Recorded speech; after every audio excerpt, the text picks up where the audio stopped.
MP government ने हाल ही में एक ऐसी योजना लॉन्च की है जिसमें स्टेट की महिलाओं को हर महीने 1000 रुपए दिए जाने हैं। शिवराज सरकार का कहना है कि ये स्कीम प्रदेश की महिलाओं को फाइनेंशियली इंडिपेंडेंट होने में मदद करेगी। लेकिन क्या सच में प्रदेश की महिलाएं शिवराज सरकार के इन 1000 रुपए के इंतजार में बैठी थी? क्या 1000 रुपए सच में किसी को फाइनेंशियली इंडिपेंडेंट बना सकते हैं, या फिर चुनाव जीतने के चक्कर में शुरू की गई शिवराज सरकार की ये स्कीम प्रदेश को एक फाइनेंशियल क्राइसिस की तरफ ढकेल सकती है? जानेंगे हमारी वीडियो सीरीज योजना के पहले वीडियो में। गरीब बहन जो मध्य प्रदेश की निवासी है, उनके खाते में हर महीना 1000 रुपया डाला जाएगा, साल में 12,000। अब अगर इन सबके खाते में 1000 रुपया जाते हैं तो साल में खर्चा आएगा लगभग 15,000 करोड़ रुपया। पैसा कहाँ से लाएंगे? अरे इनका ध्यान काटना पड़े काट दूंगा, लेकिन बहनों को तो पैसा दे के रखूंगा, पैसा दे के।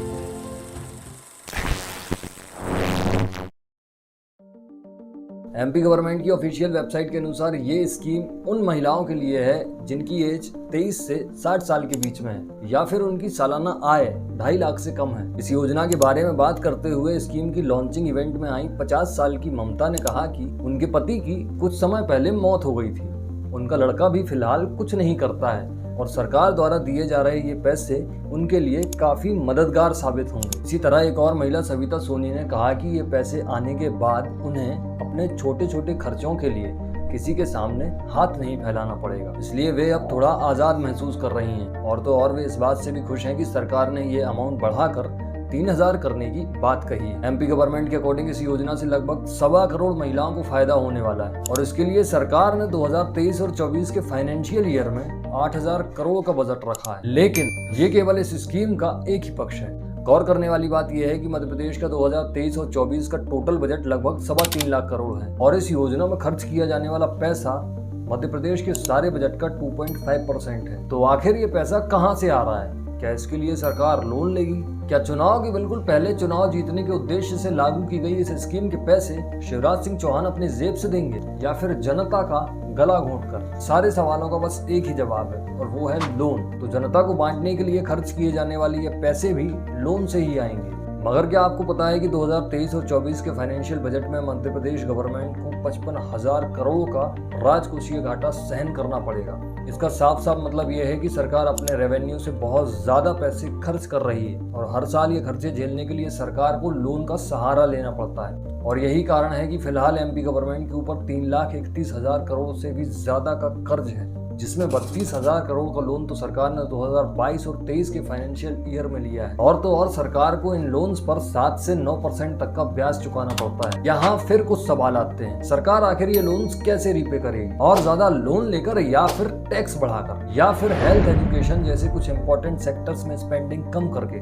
रास्ता चाहे जो भी हो, इनमें से कोई भी ऑप्शन स्टेट की इकोनॉमी या लोगों के लिए अच्छा नहीं है। और यही वजह है कि कुछ एक्सपर्ट्स मानते हैं कि एमपी इंडिया में सबसे वर्स्ट फिजिकल हेल्थ वाला स्टेट है। लेकिन इसके बाद भी शिवराज सिंह चौहान यहीं नहीं रुके, उन्होंने इस घोषणा को बढ़ाकर 1000 से 3000 रुपए कर दिया, जानते हुए भी कि स्टेट फिलहाल फाइनेंशियल क्राइसिस की तरफ बढ़ रहा है।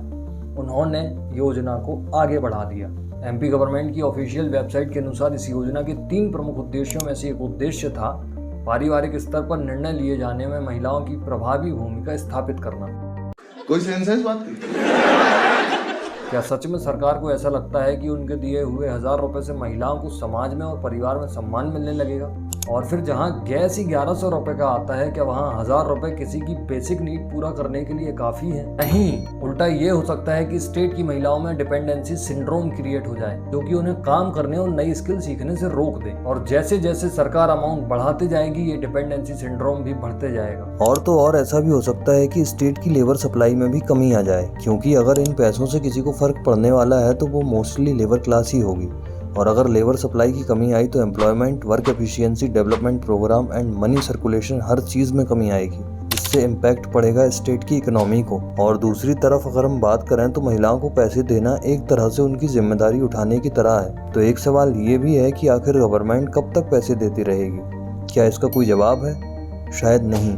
इस योजना की सबसे बड़ी खामी यह है कि सरकार बिना किसी रोजगार के लोगों के हाथ में पैसे दे रही है और इसलिए सरकार को इन 8,000 करोड़ से कोई भी रेवेन्यू नहीं आने वाला है। तो स्टेट पर इतना कर्जा होने के बाद भी अगर सच में मध्य प्रदेश गवर्नमेंट महिलाओं के लिए कुछ करना चाहती है तो उन्हें क्वालिटी एजुकेशन देकर और उनका स्किल डेवलपमेंट करवा के उनके लिए खुद कमाने की ज्यादा अपॉर्चुनिटीज क्रिएट करने में इन्वेस्ट करना चाहिए, स्पेशली रूरल एरियाज में जहां अभी भी फीमेल लिटरेसी रेट 59% है। इसलिए सरकार को 1,000-2,000 रुपए ऐसे ही हाथों में थमा देने के बजाय बेटर हेल्थ केयर और न्यूट्रिशन प्रोवाइड करने की कोशिश करनी चाहिए।